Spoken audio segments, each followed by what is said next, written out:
Et cette question qu'on se posait un peu plus tôt cette semaine, peut-on considérer la Russie comme un pays isolé? Il y a eu la semaine dernière le sommet de Saint-Pétersbourg.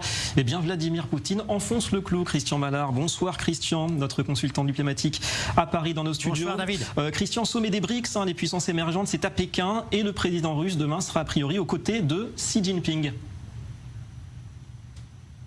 Oui, et au nom de son amitié sans limite avec cette Xi Jinping, Vladimir Poutine voudra en tout cas montrer qu'il n'est pas isolé, en dépit des nombreuses condamnations de l'invasion et des sanctions occidentales. Qui plus est, les trois autres pays des BRICS, c'est-à-dire l'Inde, le Brésil et l'Afrique du Sud, n'ont pas condamné l'invasion. En tout cas, il y aura surtout une volonté sino-russe d'affirmer que le nouvel ordre mondial n'est plus du tout sous domination américaine.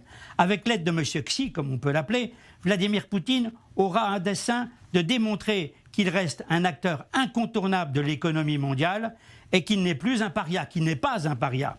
Enfin David, vous qui êtes un expert en économie, il ne vous aura pas échappé que ce sommet des BRICS se veut être le contre-sommet du G7, des pays les plus riches de la planète, qui aura lieu dans quelques jours en Allemagne, avant le sommet de l'OTAN à la fin du mois à Madrid. Un sommet dont il faut le rappeler, dont Vladimir Poutine a été exclu en 2014 après son annexion de la Crimée. Voilà la réponse du berger à la bergère. Alors justement, que peut-on attendre, Christian, de ce sommet aujourd'hui?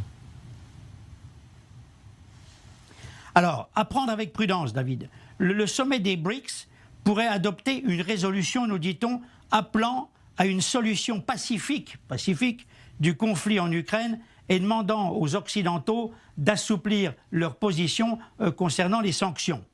Il est clair que M. Xi imposera sa vision en matière d'économie et de sécurité, tout en voulant éviter une guerre des blocs avec les États-Unis.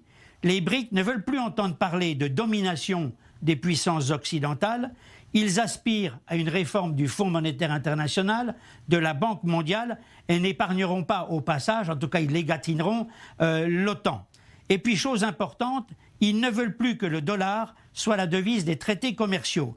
Ce qui apparaît de plus en plus clairement, David, c'est que la Chine et la Russie veulent faire du sommet des BRICS une alternative crédible au G7. Et j'ajouterai, quand on voit tout ce qui est en train de se passer avec les Russes, les Chinois et les Iraniens, on s'aperçoit qu'on est face à une création aujourd'hui d'un axe entre Chine, Russie, Iran et de l'autre côté, le bloc occidental dans lequel on doit inclure Israël. Voilà.